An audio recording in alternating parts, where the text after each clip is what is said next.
Just to his admin, part of his admin expenses.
Good morning, Dharmendra bhai. Good morning, Hiralaji. Yeah.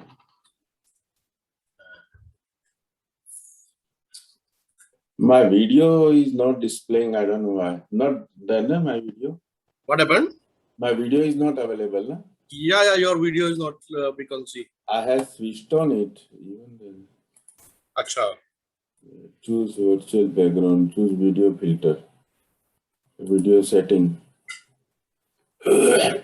Original. Maybe you need to change the camera or maybe camera setting. I'm just trying to. Just like. Yeah, got it. Now it is visible. Yeah. I think HD was not selected by me. My computer. That's the reason. You got that introduction of methyl, na? Kaji? You got the introduction of methyl in the morning today. Right? Yeah. I have received. I'm just copying that only. It is ready-made. I mean, last time he had sent a long one, which I was looking out for, but I could not get it. So this time I asked him to give specifically for introduction purpose. Say. So I think it won't take more than a minute, such a small. Mine and big both. Right? No? Correct. So both the introduction need to be given yeah, together? you will give it at a time. Yeah, at what the introduction stage is there, no? In the both at a time only? Yeah, it's okay, no? Fine. Take it. Or you may give introduction because you can introduce methyl first, and then when I start speaking, you intervene and right, no? I think that will be better option. Anyway, maybe people sometime actually some people may join later, so but एक ही बात है Yeah, it doesn't make difference. Yeah, fine. Yeah. Ramesh Prabhu is not going to join mostly because he has the throat problem, no? Okay. So he may not join. Okay.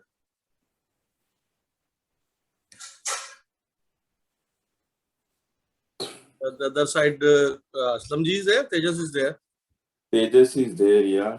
Tejas is there. Okay. And Hi, Tejas. Gautam Bhai has not confirmed so far. Hi, how are you? Absolutely fine.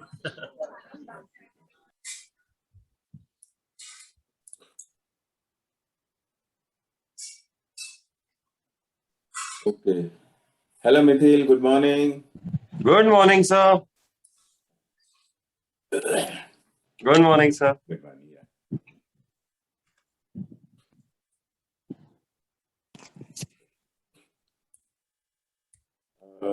Dharmendra, Yes, sir.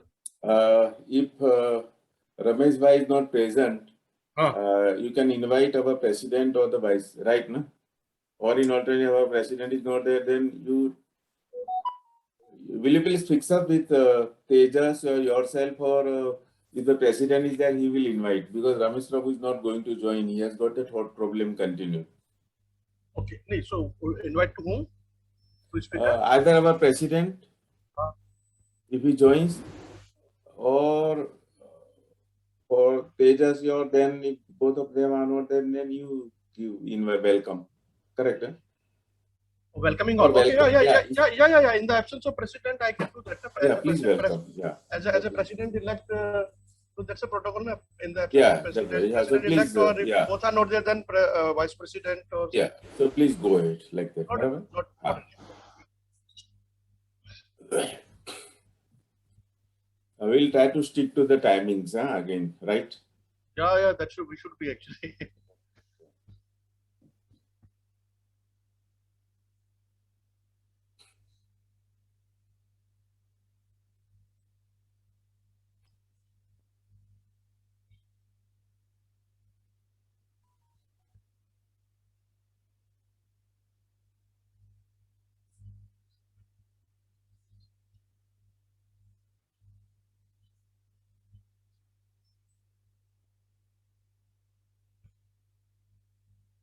Platform these cooperative societies, especially in the rural areas, they are used as a platform, a stepping stone by aspiring politicians.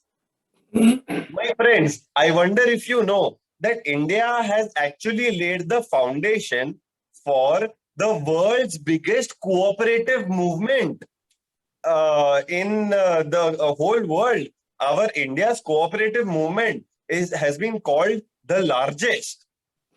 And in India, this cooperation field is such a big sector that there is an entire ministry dedicated for the matters relating to cooperation. There is the Ministry of Cooperation. Now, in general, the states, India is comprised of many states. In general, the states of India, they have the full authority and they have the full power over the cooperative society laws. If any laws have to be made or amended pertaining to cooperative societies, these laws can only be made by the state government. The reason for this is that the Constitution of India, it has made the provisions like that. In something called the list number 2 of the schedule number 7 of the Constitution, it is stated that only the states have the authority to make any laws relating to the cooperation sector. So, for example, laws about the incorporation of societies, the management of societies, and the winding up of societies, the laws for these aspects of cooperative societies, I'm sorry, excuse me. These type of laws for cooperative societies are allowed to be made only by the state government. All cooperative societies, they run on the principle of democracy. Whatever the majority of the members decide, that will be the thing binding on the whole society and on all the members.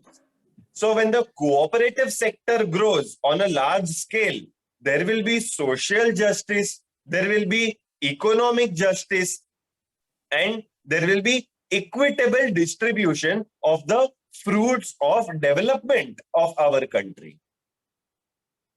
Now, in the year 2004, there was a meeting of the various ministers of cooperation of the central and the different states.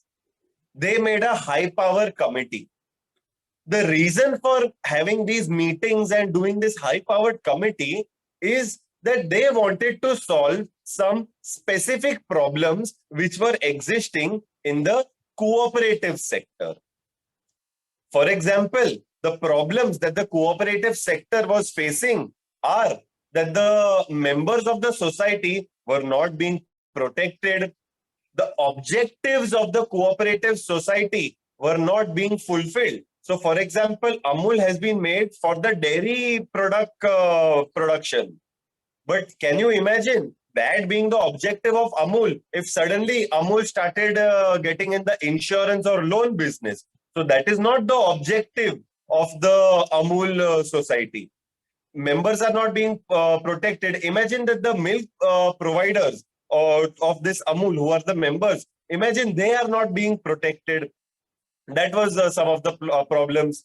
Then the other problems in this cooperation sector are that elections are being postponed indefinitely. The elections are not happening on time. The office bearers and the administrators, they end up being in charge for a very long time. There are accountability problems, there are management problems, etc. So these are the various types of problems that the high-powered committee has sought to resolve at that time. So then the high-powered committee and the central government and the state government cooperation ministers, all of them, they all said that the cooperative societies should be kept free from unnecessary outside interferences and to ensure the democratic functioning of these cooperative societies. So these were the things that were passed in the minutes of the high-powered committee meetings. So then there were various deliberations. The central cooperation minister and the state cooperation ministers, all these people, they had meetings, high-powered committee was formed, and they decided to take some action to fix these problems.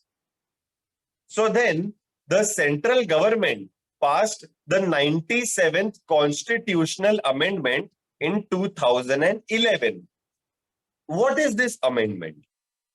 Basically, one full chapter called the Part 9B, B for Bombay, Part 9B, containing around 20 articles, 20 laws, was so a new chapter was inserted in the Constitution. This new chapter is called Part 9B. This chapter is called Cooperative Societies, and in the Constitution, these 20 sections in this Part 9B, these sections, these articles, they sought to control what can possibly be the cooperative laws. These articles, they laid down a guideline. They laid down 4 corners that now these articles have been inserted in the Constitution. And now if any states want to make any law on cooperation, it can only be within the framework of this constitutional amendment. Whatever are the provisions provided in this Part 9B, only and only on those lines, state governments can make any law on cooperation. So in this whole Part 9B, containing these approximately 20 articles, the laws were made for elections, for managing committee or board of directors, as it is called in the amendment. Then laws were made for audit, laws were made for the general body meetings, for the rights of the members, for sharing the profits of the society, for offenses that can occur in the society. And most importantly, this new chapter, this part 9b, it said that existing societies have a 1-year period to transition from the old law, your existing cooperative society law, to the new amended law. 1-year period it gave to transition from the old existing law to the new law.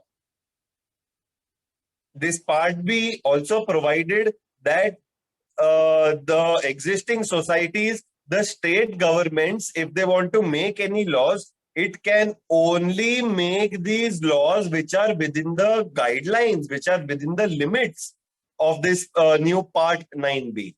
So what this amendment said, most importantly, any new law cannot be made by the states if it is different from this part 9b. Any new law on cooperation on any of the topics, whether it is elections or offenses or anything, it has to compulsorily be within the provisions of this part 9b. So this part 9b was the major amendment through the 97th constitutional amendment, and some other amendments through this constitutional amendment include that certain directive principles were added, and the right to form cooperative societies is now made a fundamental right. What is a fundamental right? I will enlighten to my dear friends who have not taken law. When we speak anything about the government, even if it is a bad thing about the government, it is our fundamental right, our freedom of speech. If anyone wants to do a job, suddenly government cannot come out with a law that people from Maharashtra are not allowed to go to, say, the state of Tamil Nadu, for example. Such a law cannot be made because you have the fundamental right of working, of occupation. So fundamental rights are certain rights, the most important rights which are given to citizens of India. And now through this 97th constitutional amendment, even the right to form cooperative societies was made a fundamental right. It was already a fundamental right that people can frame unions. And now in that clause, it is added, you can frame unions, association of person, etc. and cooperative societies. The state cannot now stop you from making a cooperative society because it is now a fundamental right after the 97th constitutional amendment. So the constitutional amendment was a set of guidelines, a framework, and it was told to the state governments that if you want to make any laws, you make laws only along these guidelines and within this framework.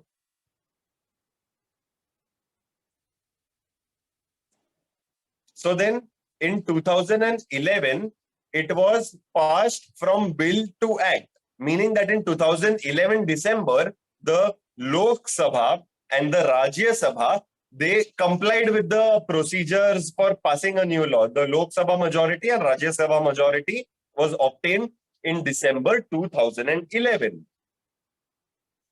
Then after it became an act, it requires president ka assent. The president's assent came for this law. It came in January 2012. In February 2012, it was published in the Gazette. Now, when this 97th constitutional amendment was published in the Gazette, many states, including Maharashtra, they started amending their cooperative societies laws to become compliant with this 97th constitutional amendment. Many states, the respective state governments, they started amending the laws and it became aligned. They want whatever amendments they made, it was to make the cooperative society law aligned with the new part 9b in the constitution. So several of these states made these amendments, including Maharashtra. Changes in the Maharashtra Cooperative Societies Act, the amendments after this 97th constitutional amendment, the state government, the amendments that it made to the MCS Act, the examples of these amendments are that there are provision was made where the society definition was changed. Then provision was made where the defaulters cannot vote. The new model bylaws came. Members who are convicted of criminal offenses cannot participate in offenses. This provision was made. But at that time, it also gave a lot of confusion about elections, and elections are briefly postponed. So then from February 2000 onwards, when many amendments were, from February 2012 onwards, when many amendments were being made time to time. After that, in September 2012, this one person in Gujarat, he filed a PIL. Mr. Rajendra Shah, he filed a PIL in the Gujarat High Court. This he filed in September 2012. Then in April 2013, the Gujarat High Court upheld his writ petition, and the Gujarat High Court declared this 97th constitutional amendment that it is unconstitutional, that it was declared by the Gujarat High Court in April 2013. About 1.5 years later, in September 2014, the central government challenged this Gujarat High Court order. So in September 2014, central government filed a special leave petition in the Supreme Court. And now the topic for today is this Supreme Court judgment. So Supreme Court has now held that this 97th constitutional amendment, yes, it is unconstitutional. Supreme Court has upheld the Gujarat High Court judgment. And now the main question is, does this Supreme Court judgment affect you and does it affect me? This judgment has come. So is there anything that I have to know if I am residing in a society or if I am an office bearer of the society? The answer is no. You are not affected by it. You are not bothered by this judgment. You don't have to worry about this judgment. And why? The reason is very simple. I will tell you. Basically, like I said, this amendment that was brought was that the guidelines were inserted in the Constitution of India. This judgment only says that those guidelines are unconstitutional. So only that part 9B. I'm sorry. Give me 1 second, please. I've just had a terrible cold and cough this 1-2 weeks. So effectively, this judgment, this Supreme Court judgment, that is the topic of discussion, that Supreme Court judgment only sets aside the constitutional amendment, which means that the amendments made in the Constitution, the part 9B, only that is set aside. Only those guidelines can now state governments will make only in these 4 corners or laws will be made. Only these guidelines are unconstitutional. Nothing changes in the MCS Act. So these constitutional guidelines will no longer be used to guide the MCS Act anymore. Like I said, you and I, we don't have to worry about this judgment. Don't worry, there is no drastic change in the law. Suddenly, there is, you are not affected by these judgments in the sense that you don't have to worry about any sudden change. Arey, have new bylaws come? No, nothing. You don't have to worry. Arey, has something new like RERA come? No, nothing, no change. Don't worry. Has there been some amendment in the MCS Act now because of this judgment? No. Don't worry. You and I are not affected by it. Basically, the effect of this judgment is more to the government. Now, government will not have to follow that part 9B guidelines. Whatever has been happening will continue happening in societies. The basic logic why nothing will change is that whatever amendments were made in MCS Act, those amendments were made by Maharashtra government. So whatever Maharashtra government has made, nothing will change because of this judgment. And like I said, because of this judgment, only government is affected. Now, if government wants to make any law, they don't have to comply with 97th constitutional amendment. So, my friends, in short, that is the impact and that is the effect of this 97th constitutional amendment being declared unconstitutional. You and I don't have to worry about it. You and I are not affected by it because we don't have to update ourselves about anything now. Election procedures have not changed. Committee procedures have not changed. Nothing in the functioning of the society has changed. You as office bearers, you don't have to worry about any new law. You as home buyers, you don't have to worry about any new law. And like I said, only the government is affected by this law. Only the government is no longer bound by this constitutional amendment when making the further laws for cooperative societies. Now, very quickly, I will tell you what were the reasons why Supreme Court has declared it as unconstitutional.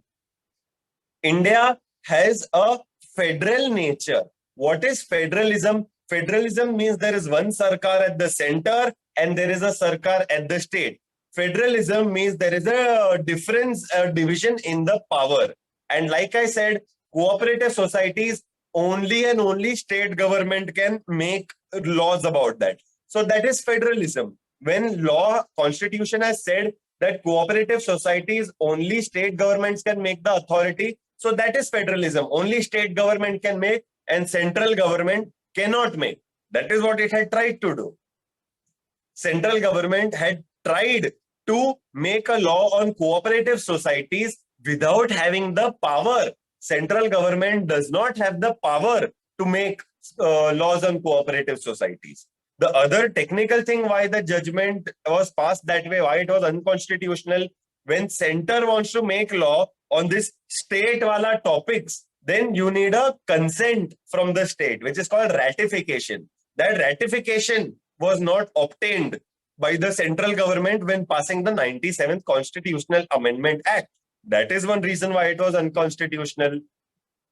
One legal principle is there कि अगर कुछ तुम directly नहीं कर सकते हो तो उसको तुम इनडायरेक्टली भी नहीं कर सकते हो. You cannot do indirectly what you cannot do directly. Central government does not have the power to make law on cooperative society. So instead of making Central Government Cooperative Societies Act, it indirectly made a chapter, the part in the constitution. So the argument was made that ये लोग directly कायदा नहीं बना सकते हैं, तो फिर indirectly भी ये part नहीं डाल सकते.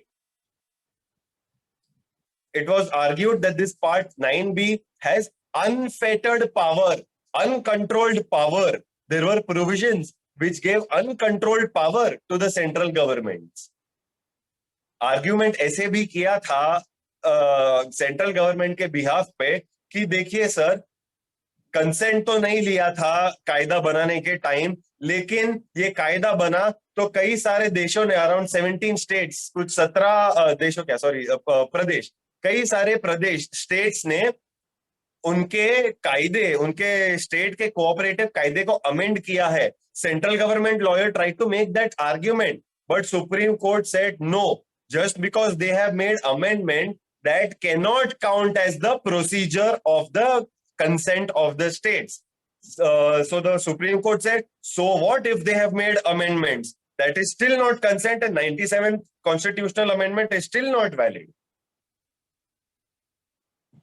The Supreme Court said that central government can make laws on the state government issues only if there is an overlap. कि जो टॉपिक की सेंट्रल गवर्नमेंट ये टॉपिक्स पे बना सकता है और स्टेट गवर्नमेंट ये टॉपिक पे बना सकता है, central can make on state topic only if there is an overlap की टॉपिक स्टेट वाले के इसमें भी है और सेंटर वाले के इसमें भी है, तभी ही सेंट्रल गवर्नमेंट कोई स्टेट के टॉपिक पर कायदा बना सकता है. कोऑपरेटिव सोसाइटी के मामले में बहुत स्पष्ट एंड क्लियर रूप में लिखा है कि सिर्फ और सिर्फ स्टेट्स को पावर है कायदा का और there is no overlap. That's why central cannot do that thing of making a law. It is not in the power. There is no conflict. There is no overlap. And the court made that observation that only and only state governments have the power to make laws on the cooperative societies within their state. In short, central government cannot amend the Maharashtra Cooperative Societies Act, and only Maharashtra government and the state legislature can amend and make any provisions relating to the Cooperative Societies Act. So with that, my friends, I have completed my discussion on what is the effect of this judgment. 97 Constitutional Amendment Act is unconstitutional. It does not affect you and me. It only affects government. We do not have to worry about any change in law as office bearers, as flat purchasers, nothing. Don't worry. You don't have to update yourself with any new procedure. No new headache is coming. So with that, I conclude what I had to say, and over back to you, sir. Yeah, so thanks, Mithil, giving a elaborative explanation of the amendment. I request the audience, if you have any question, you can put it in the chat box. We will have another speaker, Advocate Hiralal Sutar, and after both the speakers have concluded the talk, question answers will be taken.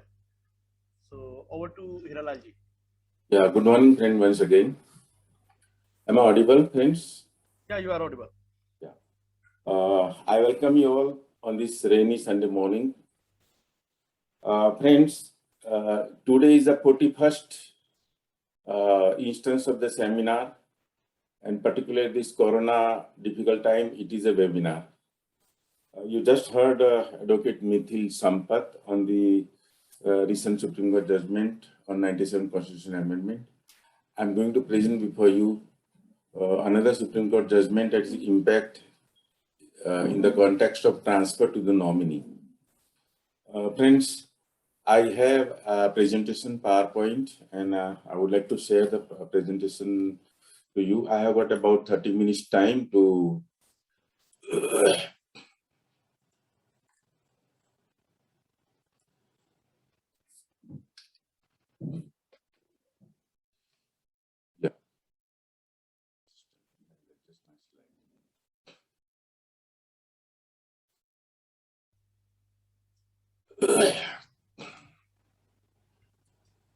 the topic today is a transfer to nominee, latest decision of Supreme Court. Friends, in this today's presentation, what is the scope of presentation? Let me tell you. The scope is right of nominee as decided by the Supreme Court on 10th March 2016 in the case of Indira Wahi versus Registrar of Cooperative Societies. After that, in December 2016, even our Bombay High Court has come out with a Please speak loudly. Yeah, I speak loudly. Yeah, friends, I'll speak loudly. Am I audible now? Yeah, you are audible, clear and loud. So yeah. Now the Bombay High Court judgment is that of Shakti Yazdani and others versus Jayanand Salgaonkar. This was decided after the Supreme Court judgment in Indira Wahi's case. And the more important for us is, in particular in Maharashtra, is that what is the the Maharashtra law was amended after 97 Constitution Amendment, and this after the amendment, another amendment was made, which was effective from 9th March 2019. Now these amendments has a almost confirmative result on the judgment of the Supreme Court as well as the Bombay High Court. This is a very important judgment which I'll come to you about the amendment at the end of my presentation. Now, what issues we are concerned about? What issues we need to address while discussing this impact of the judgment, both Supreme Court and the Bombay High Court? What is nomination? Who can nominate? Who can be nominated? These are the normally questions in the minds of everyone. when sole nominee or one of the nominees or all the nominees predecease the owner of the property. When the nominee is the legal heir of the property owner, then status of nominee when owner transfer the property during his or her lifetime, even though nomination is made. I will compare this with the legatee under the will also, cursorily when I come to that particular slide. Then what is the right of nominee when nominated property bears charge like mortgage or lease? And lastly, the important thing is what happens when the property is given under will to a person other than the nominee. Sir, you can see, friends, that these are very, very important questions.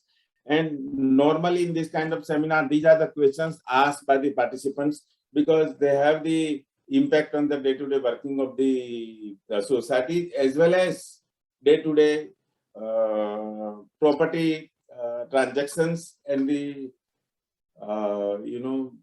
the planning of the property matters in the families.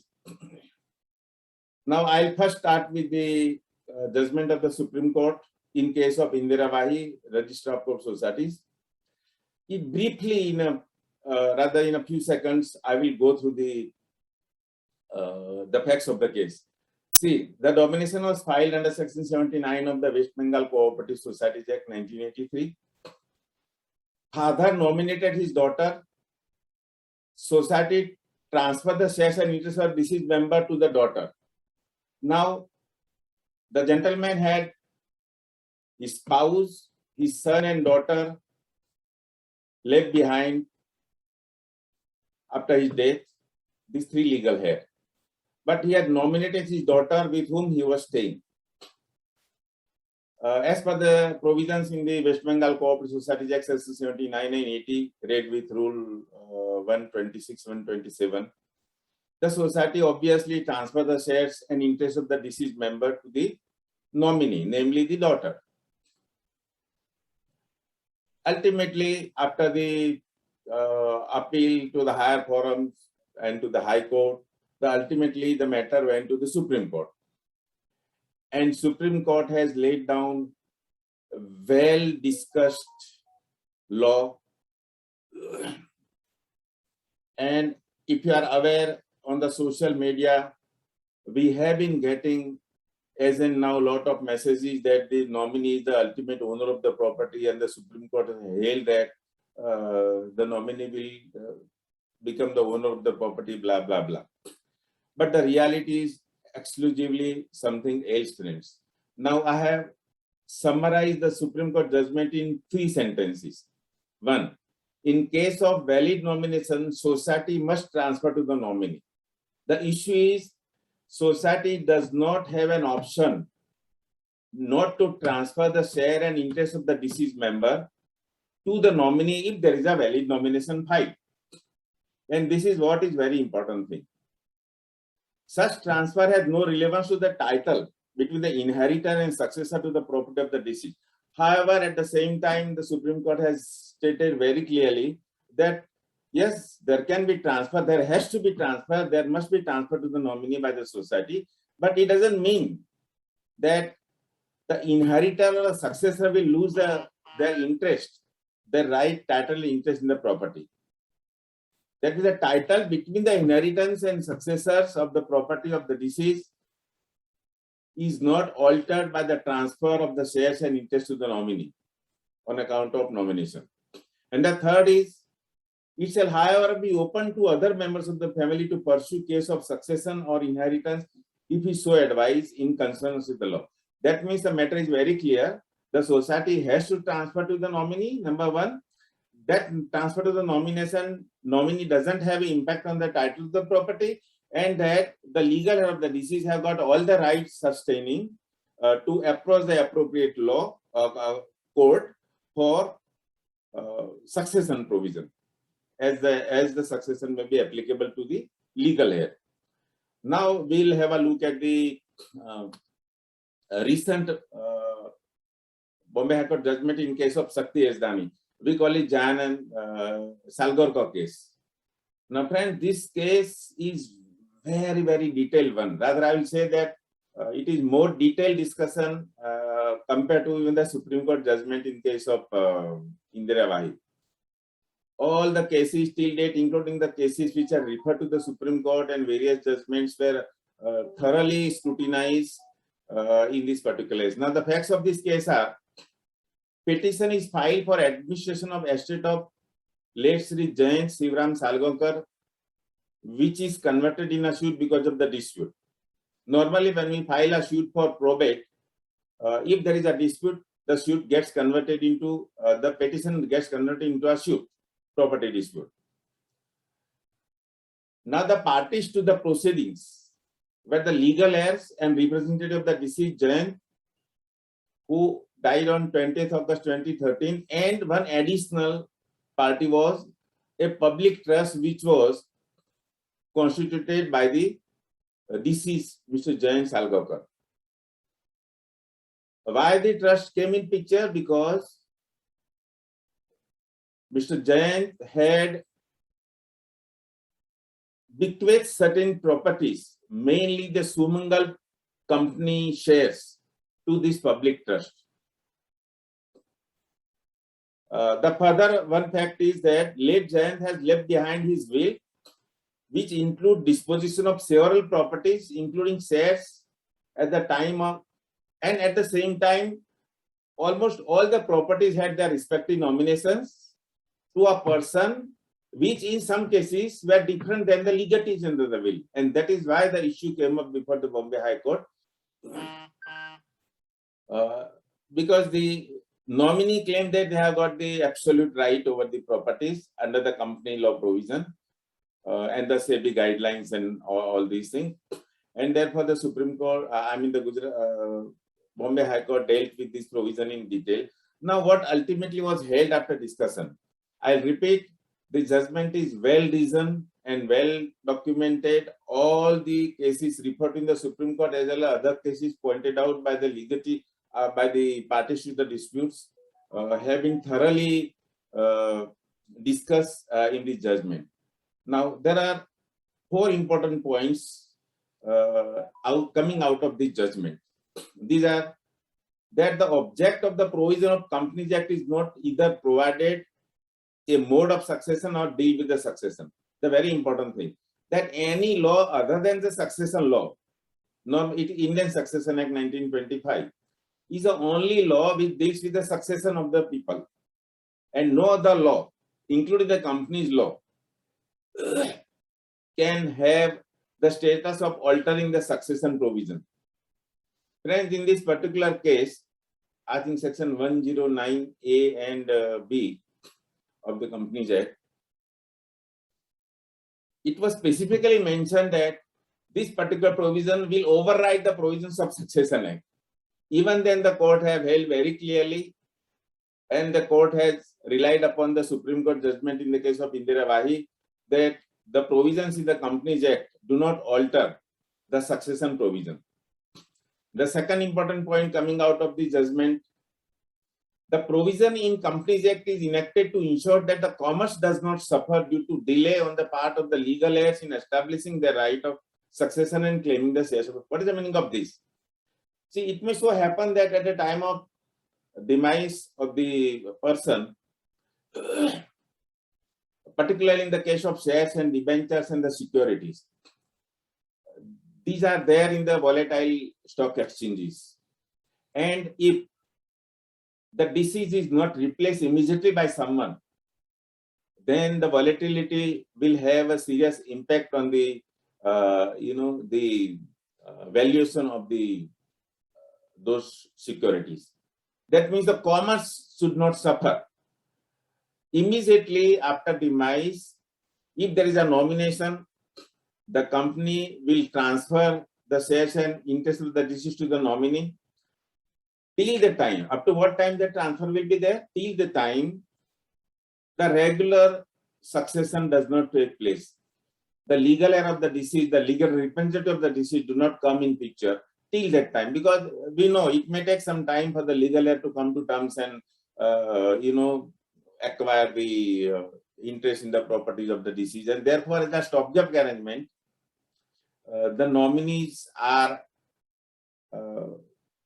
the shares and interests of the deceased are transferred to the nominees. But as said, it is simply a temporary stopgap arrangement. The third important thing coming out of this judgment of the Bombay High Court is that the provision in Companies Act do not warrant any departure from the consistent view taken by courts, including in the case of Indira Wahi decided by the Supreme Court. See, friend, this particular sentence is very, very important for a common man. When we plan, when you go to your chartered accountant, when you go to your advocate for making a will or for setting the arrangement of your properties, that time the advocate or the professor will naturally rely upon the current legal position, depending on the precedents. Precedents means the Supreme Court judgment. Now, if these kind of rulings are overruled every now and then what happens to the advice rendered by the advocate or the professionals to you while arranging your affairs? And therefore, the very important factor which also ruled in the mind of the court while deciding this case is that the consistency of the law based on the precedents should not be departed from every now and then, because unsettling of the precedents will have a very serious impact on the planning and the programming that may have taken place while arranging the affairs of the common man. So this is a one factor which also ruled in the mind of the Honorable Court while deciding the matter, that they would not like to be inconsistent. And the last and is a very important is, as I said in the Supreme Court case, all the three factors, that in case of valid nomination, society must transfer to the nominee. Such transfer has no relevance on the title between the inheritor successor to the property of the deceased. And third, it shall, however, be open to other members of the family to pursue case of succession and inheritance. This I had discussed with you in my previous slide while dealing with the Supreme Court judgment of Indira Wahi. Now, the very important thing for us, as Mithil rightly said, see, the 97th Amendment may have been unsettled or disapproved by the Supreme Court. But for us, the fact remains that the law of the state, Maharashtra and many other states, stood amended, and this particular unsettlement of 97 Constitutional Amendment does not have an impact on us for the simple reason that our law has been amended by our legislature, and that is a valid provisions of the law. And this particular, what is the effect of this particular amendment? There are many amendments to keep, there was a direction and there is a constitutional provision that within 1 year of the constitutional amendment, the state government must opt for amendments. Otherwise, the central law or the central direction shall be deemed to have been operative for the state. And therefore, on the last day of the 12th month, around midnight, the government of Maharashtra came out with a notification wherein the law was amended effective from 14 February 2013. Now, as far as 97 is concerned, that was the date. However, recently, Chapter 13B has been added to our Maharashtra Cooperative Societies Act 1960. This chapter is exclusively applicable to cooperative housing societies. And with this addition of this enactment of this particular Chapter 13B, many provisions of the Parent Act have been made inapplicable to housing societies, and many provisions of the Parent Act have been made applicable to housing society with certain amendments. The most important relating to the nominee, transfer to the nominee, is section 154B13. Now, hitherto, this amendment has been made applicable from 9th March 2019. But till that date, the applicable law was section 30 of the Maharashtra Cooperative Societies Act. As far as the nominee is concerned, under the old provision, now section 30 was almost paramateria with section 79 of the West Bengal provision. Almost. Except one or two things that In case of West Bengal, it was necessary for the society to approach the registrar for approval of the transfer. Whereas in the state of Maharashtra under Section 30, it is not necessary. It was necessary. It is not necessary today also to approach the registrar for approval of the transfer made by the society under Section 30.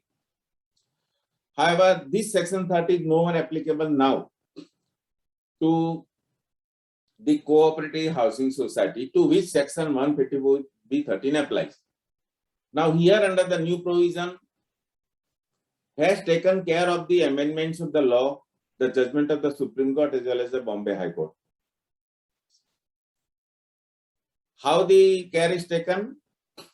Now the Maharashtra law does not leave any doubt about the title of property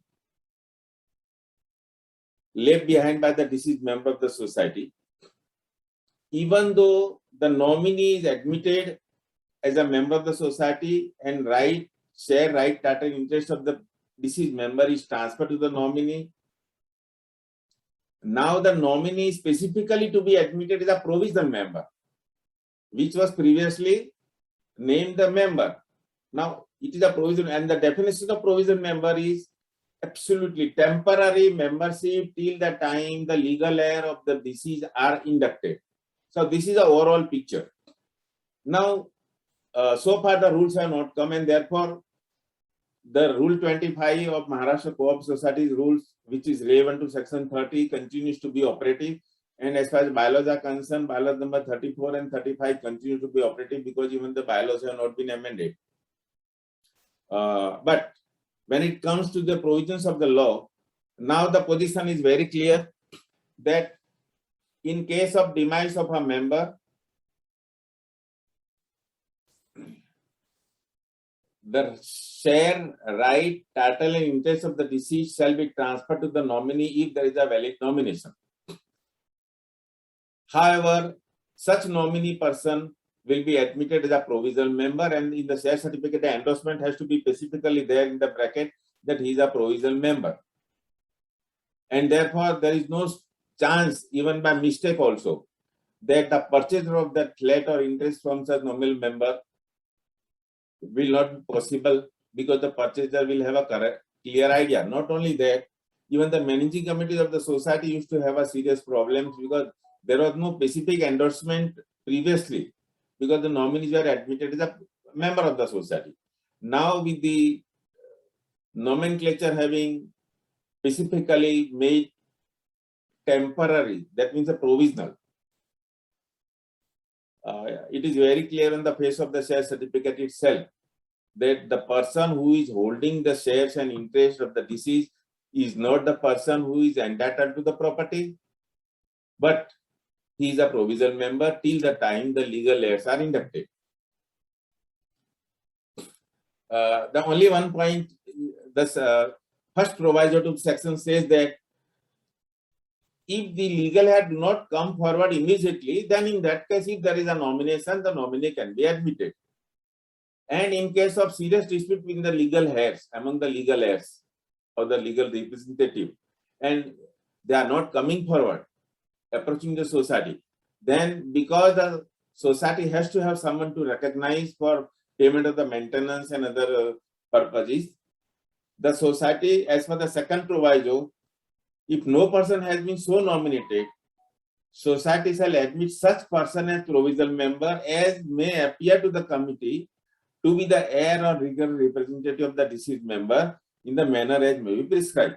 Now, this has not been prescribed so far, but the fact is that second limb of previously applicable section 30 is ditto copied over here. So I think it is very clear that the nominee will be there as a provisional member, and he will not have a right even to own the property or create third-party interest in the property. Even the nominee does not have a right to nominate further anyone. Now the next slide is, now in the initial stage, I gave as to what are the questions are posed to us and what we need to answer, what we need to understand, what we need to know out of the judgments. What is nomination? The nomination is the act of formally choosing someone to be in charge of the property of the deceased till the time the legal heirs are inducted. This I repeatedly conveyed during my presentation. Who can nominate? The owner of the property has the right to nominate. And let me add, a nominee cannot nominate further. So it is very clear, friends, please note down. If you are a committee member or if you are a member of the society, kindly note that a nominee doesn't have a right to nominate because he doesn't have the share right or interest in the property. Then who can be nominated? As far as the nomination is concerned, the Supreme Court judgment in that particular case in the West Bengal provision, there is a specific mention that only family member can be the nominee. Whereas in our state, the state of Maharashtra, there is no restriction. Anybody, any Tom, Dick and Harry can be nominated as far as the state of Maharashtra is concerned. So anyone can be nominated subject to conditions in the respective law applicable to the property or assets. Say for example, the nomination of the banking provision, nomination in case of securities, the Companies Act, the nomination in case of labor laws. So whatever restrictions are there under those respective laws will be applicable for all the person who can be nominated. The next question which we have to answer is, when sole nominee, there is a one nominee and who expires prior to the death of the member, owner of the property, or there are more than one nominees and one of them expires or all of them expire. If one of them expires, what will happen? The remaining nominee will take charge. But if there is only sole nominee and sole nominee expires, then the nomination shall stand void, as if there was no nomination. And if all the nominees expires prior to the death of the member or the property owner, then in that case also the nominations is void and the situation as if there was no nomination will come in effect. Now the next question, a very important question, is when nominee is the legal heir of the property owner. It may so happen that the nominee is a legal heir of the property. Friend, this is one of the important factors when you particularly drafting your will or when you are particularly arranging the affairs of your family properties. You need to take a lot of precautions, keeping in view the various judgments and precedents and all these things. So here the one important factor is when the nominee is one of the legal heir of the property of the owner, the legal heir need to comply with the procedure to be inducted in the capacity as legal heir. Now, why these particular questions I have posed for my answer to all of you is that during my practice I come across many cases where the nominee has stated that I have become member and I am also the legal heir, and rather I am the only legal heir, and therefore I have a right to title to the property. Now friends, as we know, there is a procedure prescribed under the bylaws as well as under the rules for transfer of share, right, at interest of a deceased member either to the nominee or to the legal heir. And therefore, please bear in mind that if you are there as a nominee, in your capacity as a nominee, when you are sitting there, now the certificate will mention provisional member, and therefore, even though you are one of the legal heir or sole legal heir, the fact remains that you do not have right to further nominate or create third-party interest in the property. And therefore, please make sure that if you are the legal heir, either yourself sole or multiple, then please do come forward, comply with the formalities of the procedure as per the rules of the bylaws that may come forward now after for your admission as a member of the society, not as a provisional member, but as a legal heir. As of today, bylaws number 35 is one provision, which is for the legal heir. You have to comply with the requirements of bylaws number 35 to be member of the society is the legal heir of the deceased. The remaining issues are in slide 2. Status of nominee when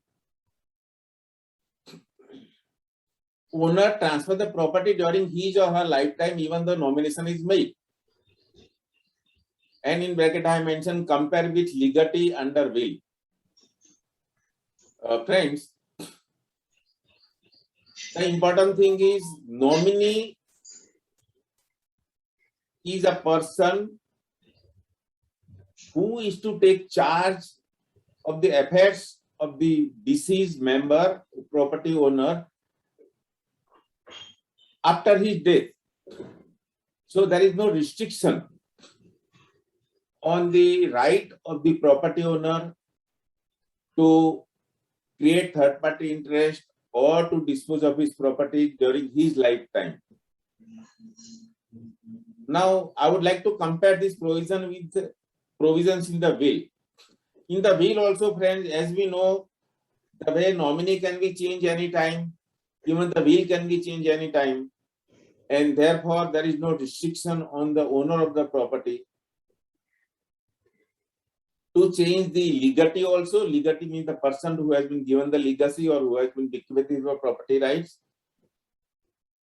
So likewise, in case of nominee, in case of legatee also, if the property is already transferred during the lifetime of the deceased, that particular portion of the will have a nullity. It will not be effective.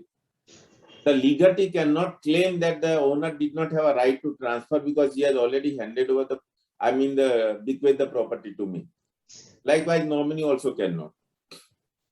The next question, friend, is what is the right of nominee when nominated property bears charge like mortgage or place? It may so happen, friend, that there is a nominee which is a compulsory, but at the same time we may have created charge on the property. We may have taken loan, we have maybe housing loan or any other business loan or a personal loan on the security of the property. Now, in that case, if there is a charge on the property, the estate becomes part of the estate of the deceased on his demise, and this charge is sustained, and nominee cannot claim that I will not accept the charge. In otherwise also, the nominee doesn't have a right, title, or interest in the property, but for the limited period when he is a member of the society for that particular property, he cannot say that he will not accept the charge or the pleas. Now, the last factor, the question which I have posed to ourselves is, what happens when the property is given under will to a person other than the nominee? And this is the summary. Because if there is a nominee, we should not be under the impression that we cannot give the property in legacy to someone else. We can give it. While drafting the will, we have to see that we draft it in such a way and we also nominate in such a way that subsequently these kind of questions do not arise. However, as far as our state is concerned, with the introduction of section 154B13, the matter is very clear. If you have not taken sufficient care while drafting the will, and your nominee is different and the legatee, the bequeath is to the different person, then the bequeath will sustain and the property in the hands of nominee will not have a marketable title. With this, friend, well within my time, I have completed the presentation.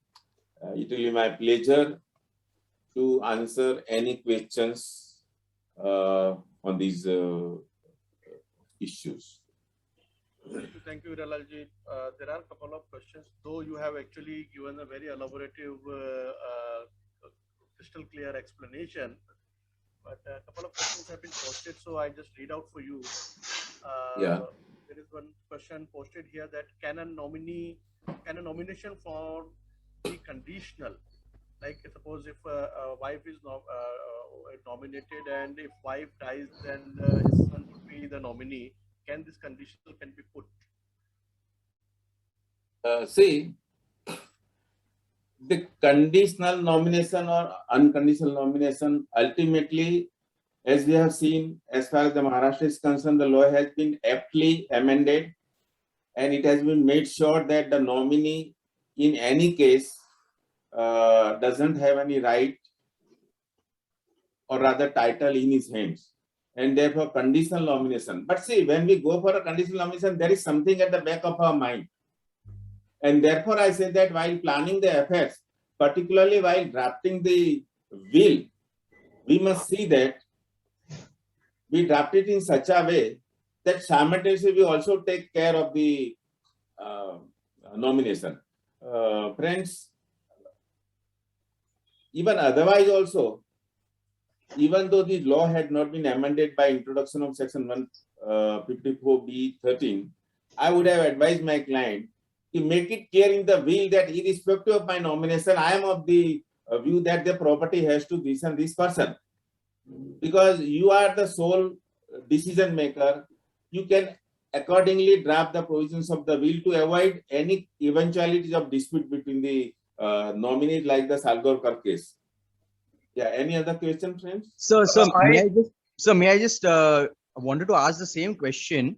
Basically, my question was that in a nomination form, suppose the husband nominates his wife, and in that, suppose he puts a condition saying that in case the wife dies, then the son will become the nominee. So the thing is that if the wife dies during the lifetime of the owner of the flat, can he have a conditional nomination form wherein he says Yes. the first nominee is the wife, 100% nominee, but in case she dies, then the son will become 100% nominee. Friend, this is very much possible, and it has same effect as I said in my questions, which I posed to myself in initial stage and subsequently I replied that it is like a multiple nominees.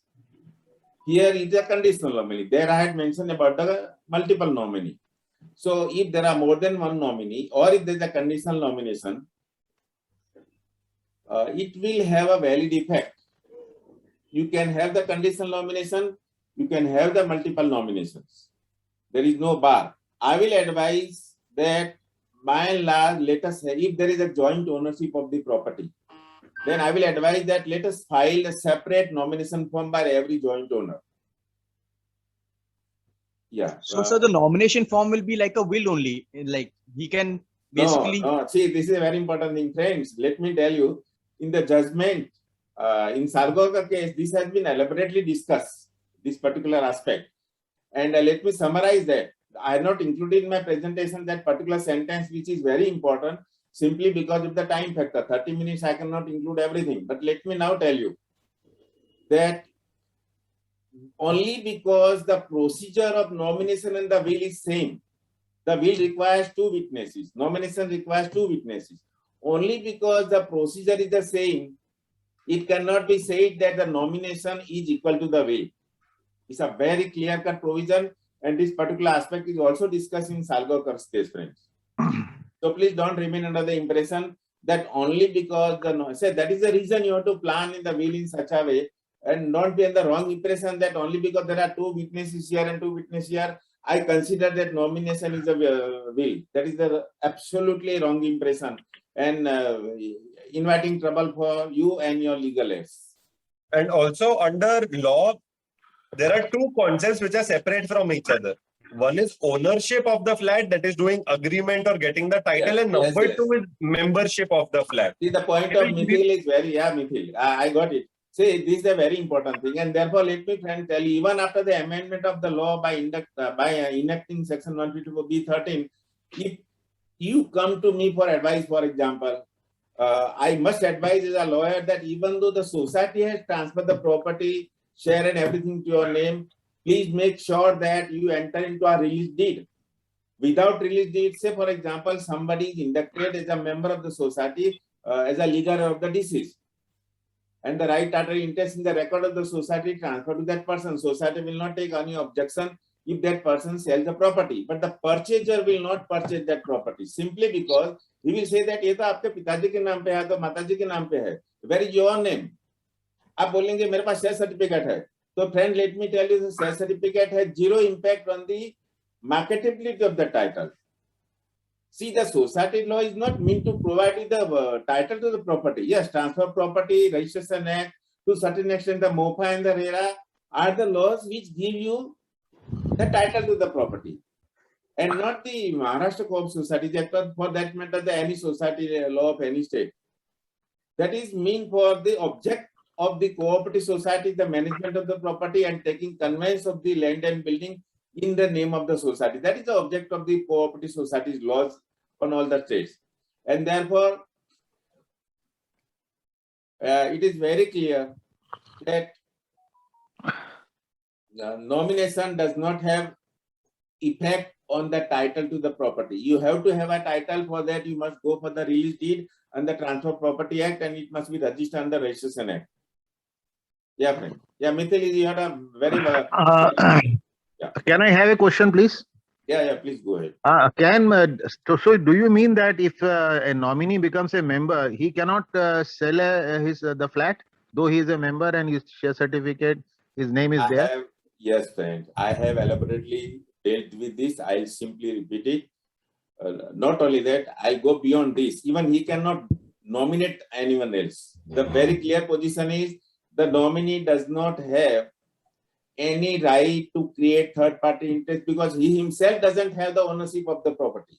Even though, let me tell you, it is not part of your question. I'll repeat. Even though he is the sole and the only legal heir of the deceased, there in the share certificate in the bracket mentioned the provisional member, and therefore the purchaser will not purchase the property. You have to have the documents of title in your hands. I will clarify by saying one thing. It will be very clear to you. Nominee has one and only one job. You hold the flat till the legal heirs are brought on record. That is the only job the nominee has. If you ask why that logic is there, because flat cannot stand in nobody's name. A flat cannot stand in dead person's name, and after that person dies, there cannot be a vacuum. To fill the vacuum, today the person died, someone has to hold the flat till the legal heirs come and sort out the formalities. That can take sometimes a few weeks or sometimes a few months. The flat cannot be without a member in the meantime. That is the purpose of nomination. Till the time the legal heirs are brought on record, the nominee is a nominal caretaker of the flat. Nominee does not have any rights of, we should not confuse flat nominee with bank nominee. That is what I will say. Yes, yes. Just one small clarification, sir. I just so should as a secretary of a society, should anyone mention at the time of transfer of share that it is a provisional, he is a provisional member? Yes, He is a the Membership he gets is only provisional membership. provisional member, and should we mention that he is as a nominee, he is a provisional member? Should it be mentioned in the share certificate? Yes. With the amendment, nominee and provisional member are one and the same. One and the same. Okay. Yeah, And then, suppose the legal heir, he is the only son of the father, and he Yeah. has made the nominee. So after the demise of the owner, the son should remain as a nominee, or can, as a legal heir, only legal heir, can he become a owner also? Now see, what this MKS Act and all says, it says that these people, these legal heirs, they have to produce documents. They have to produce either will, probate, or letter of administration, or succession, or something to show the title. But Okay. in practicality, if the society is sure, many times, many societies, they bypass this, that we know you are the legal heir. You give your affidavit that so-and-so is the list of legal heirs, or so there are no other legal heirs. So in practical effect, in substitution, in absence of this, the succession certificate, etc., this is how practically things are working. So as a secretary of the society, if you want, you can insist that you produce this probate will or letter of administration or succession certificate. You can insist, but many times practically they don't want to. And sometimes it is not even, it is always advisable for the society, but sometimes there is no dispute. So the members are in such good harmony. There is such peace. There is such peace that they have been living together for so many years. They know the factual scenario. So they accept this bypass of legal requirements, and that works. Basically, that person, when someone dies, nomination is made. He's a nominal member. He does not have any rights to sell. But many times, practically, these legal heirs, the nominee who is also the legal heir, the society does not insist on the heirship and all these certificates, and society accepts their membership. as a proper member, not nominal member. So society accepts as a thing because they know, they trust the person, and they accept the paperwork, the NOC or list of legal heirs or affidavit and indemnity bonds. So Yeah. society practically proceeds on these kinds of So documents. basically, society should ask for a affidavit or indemnity and some kind of a notice in the newspaper that no legal heir is. If anybody claims, then And if society there is will have. Yes, Yeah. and you can put this thing that if there is any dispute, you will sort out who is the legal heir and you will bring it. Yes. Subject to the Friends, dispute. Correct. I think, gentlemen, I would like to add to this answer is a very important thing. See, we have about 10 minutes time, and therefore it will be advisable for me to build into this particular aspect. See, up till now, Section 30 was applicable, and Section 30 was in two limbs only. Limb 1, that if there is a nomination, the society shall transfer to the nominee. And the second limb was, if there is no nomination, in the opinion of the society, whoever is the legal heir shall be invited and he will follow bylaw number 35. In case of nomination, bylaw number 34. But however, there is a drastic change of the provisions of the law, and that is the reason I have been telling in various forums that the amendment brought by Section 154B13 enactment are the extremely salutary provision. We should salute the state government for bringing in this particular. Now, let me tell what is that provision. So, as I told you, Section 30 will have two limbs, correct? Now, the first limb was nominee and second was there was no nomination. If you see, there was no scope for the legal heir to come forward on their own and see that this is the proof. And therefore, as Mithil said and as gentleman said, affidavit and undertaking, blah, blah, blah. Friends, there is no scope of anything else because the law is very clear now.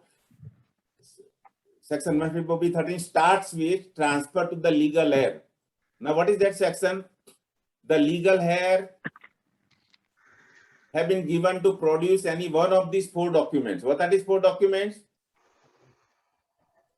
Testamentary document, we normally call it a will, a succession certificate, heirship certificate, and the family settlement agreement. There is no necessity for you to give any undertaking, indemnity or affidavit or anything simply because the law entitles you. Law entitles the legal heir to give any one of these four documents. Society now cannot tell you. वो जो जमाना था section 30 का, वो जमाने में society आपको बोलती थी कि आप सक्सेशन लाओ, आप हेयरशिप लाओ. नाउ सोसाइटी की committee has no power to tell you कि सक्सेशन लाओ, हेयरशिप लाओ. Because the fourth item, the family settlement agreement, is a very important thing. You simply enter into a family settlement agreement on 100 rupees stamp paper among the family, get it registered, notarized. No need to register the document. Register, notarize and submit it. Now the problem is, so far government has not come out with the rules. Neither the bylaws have been amended. And therefore bylaw number 35 you have to follow. So what is my suggestion? Either will or family settlement agreement plus bylaw number 35. Now let me tell you, in my opinion, well considered opinion, in case of bylaw number 35 in this kind of situation, I can advise the society in writing that you need not go for one of the requirement of public notice. Because, you know, if you see why public notice was required, because it was, these bylaws were drafted under the wording of Section 30. And Section 30 nowhere gave any authority to the legal heir to come forward on their own. And therefore, the society, when inviting you, considering in their opinion that you are one of the legal heir under Section 30, society was required to issue a public notice. But under the new dispensation of the newly enacted provisions, because there is a authority given to the legal heir, the right given to the legal heir to come forward and submit one of the documents, I will go to the extent of advising the society not even to insist for public notice. I think this, with this, everything is very clear, friends. Sir, just one question. Does the will need to be probated if given to the society? or unprobated will also be Yeah, accepted. like, see, this is one of more addition factor. Friends, under section 30 का जमाने के अंदर, let me tell you, society को will को touch करने का right नहीं था. I'll repeat. Section 30 जब vogue में था, when applicable था, up to which date? Prior to 9th March 2019, society did not have a right to touch the will. Society cannot decide on the basis of the will. And therefore, society used to tell you कि आप succession लेके आओ. Now, friends, are you aware that succession is not applicable to the immovable properties? Succession is applicable only to the movable properties. And what society is doing? It is not transferring title to the flat. It is transferring the share certificate with the movable property. And therefore, succession certificate was demanded. But under the new provision, succession certificate is not required. Heritage certificate is not required. Simply sit together if there is no dispute among the family member. If there is a will, you give the will to the society. In that case, society can ask you to give the same indemnity bond which is part of bylaw number 35 today. It may ask you to add one sentence about the existence of the will. But let me tell you, society cannot ask for the probate. The reason is the law has given right to the owner of the property, I mean the legal heir of the deceased, that you can produce one of these 4 documents. When the law says that you can produce any of the 4 documents, law never says that probate hai to will leke aao. ऐसा law has not said. 154B13 is very clear. मेरा presentation में वो wording है. Hirala ji, couple of questions are there. Most of them you have already responded, but there is a question here that the nominee being a temporary member can enter into a redevelopment agreement. Yes, let me tell you the point is redevelopment agreement अगर वो enter करता भी है, समझ लो, तो क्या होता है? He doesn't have a right in the property. He is a stopgap arrangement और सोसाइटी का काम नहीं रुके इसलिए तो उसको लाया गया है. Now by entering into an agreement, he is not going to take away the property because society cannot see the third party agreement. I mean the tripartite agreement between the society, developer and the member cannot be in the name of the nominee member because certificate में लिखा है कि he is a provisional member. Friends, I would advise you to go through definition under section 154B13(1). Subsection 18 clause 3, which gives the definition of provisional member. It is crystal clear. Okay. Provisional member is a person who is admitted to the society on the basis of the nomination until the time the legal heirs are inducted by the society.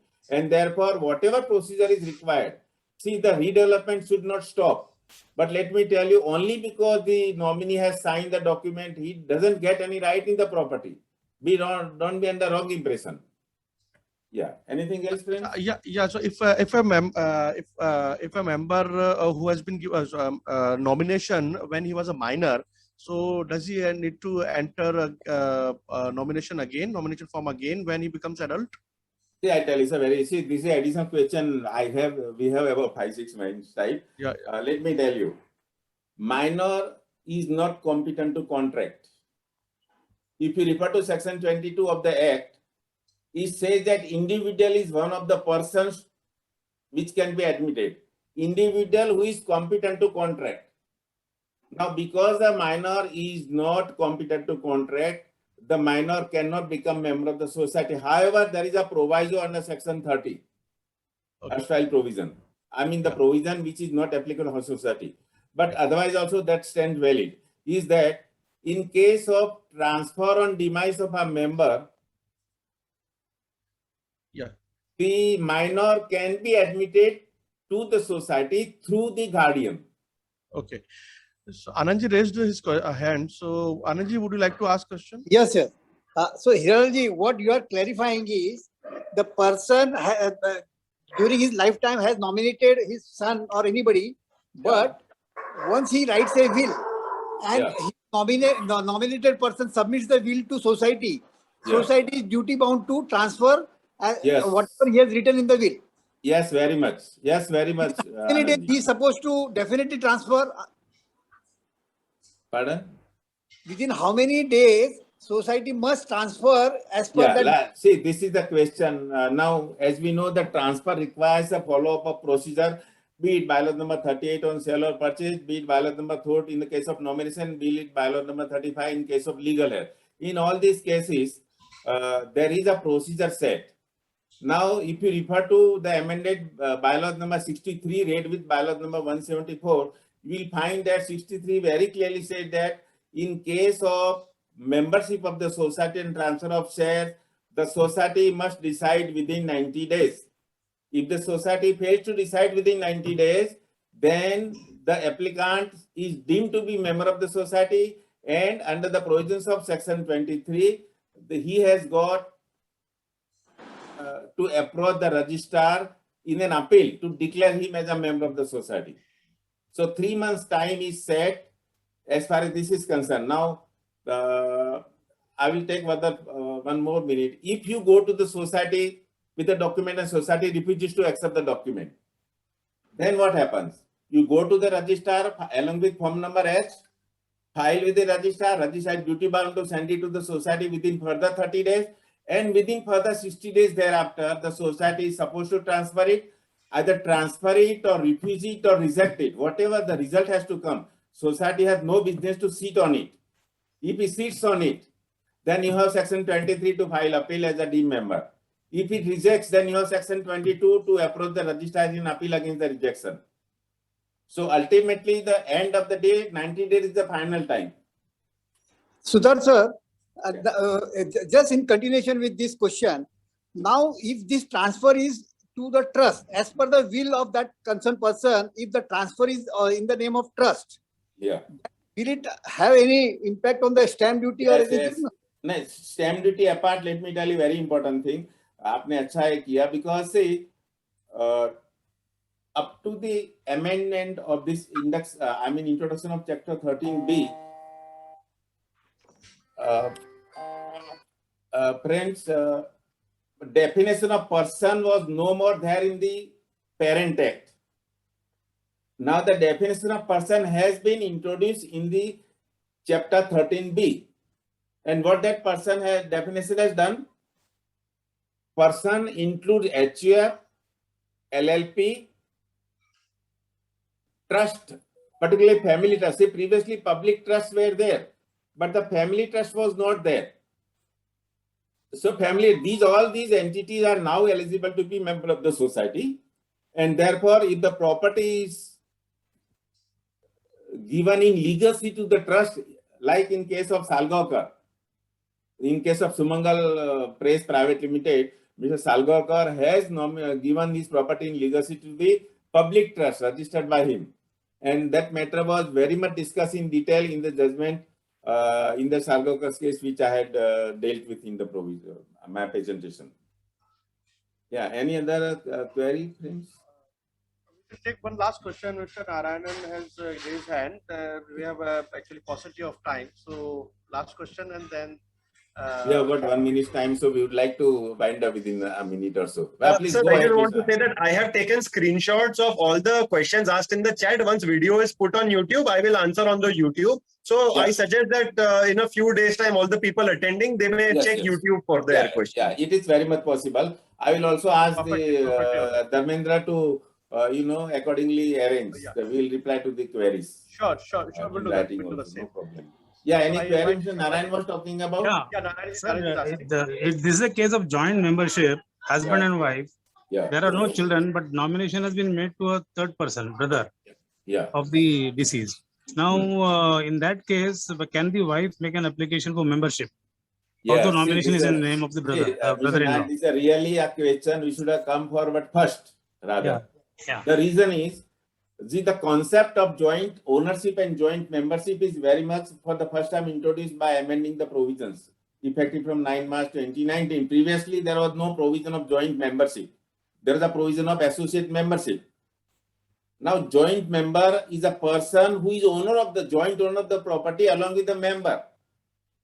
And therefore, if husband and wife are the joint owner of the property and husband is no more, he has nominated third party. The third party may be under first proviso to section 152B13. the society may admit the nominee as a provisional member. However, let me tell you, it is not compulsion of the society to admit the nominee. The reason is it is in the proviso. The first right is given to the legal head, and even the definition of provisional member also includes the wording that till the time the legal head are inducted, and therefore the wife is very much entitled to apply for membership in the society as legal head of the deceased, and the nominee has no business to come forward. The only minus point, friends, is even after almost 2.5 years, the state government has not come out with the rules and the amendment of the bylaws.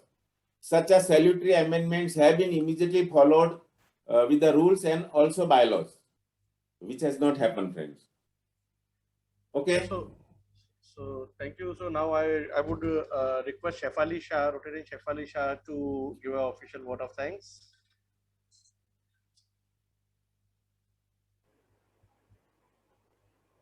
Thank you, Rotarian Dharmendra. Good morning, friends. It is my pleasure to propose a formal vote of thanks on behalf of Rotary Club of Bombay West. Sincere thank you to Advocate Mithil Sampath for educating us on various types of cooperative societies, their functions and working. It was also interesting to know the role of the state and the central government in implementing and changing of any of these laws. Our very sincere thanks to Advocate Rotarian Hiralal Bai to explain the transfer of nominee decision of the Supreme Court.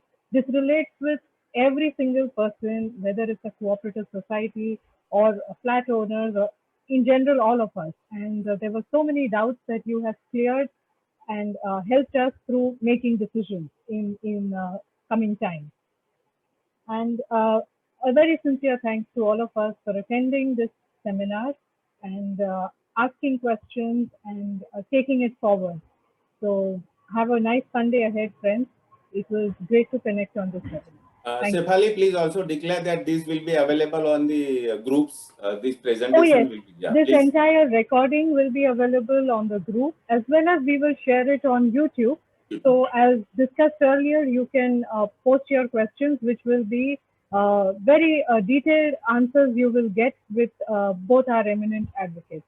Thank you, Hiralal Bhai. Thank you, Mithil ji. Thank you so much for being so patient and answering all the questions. Thank you. Over to you, Dharmendra. Yeah, so we close the meeting now.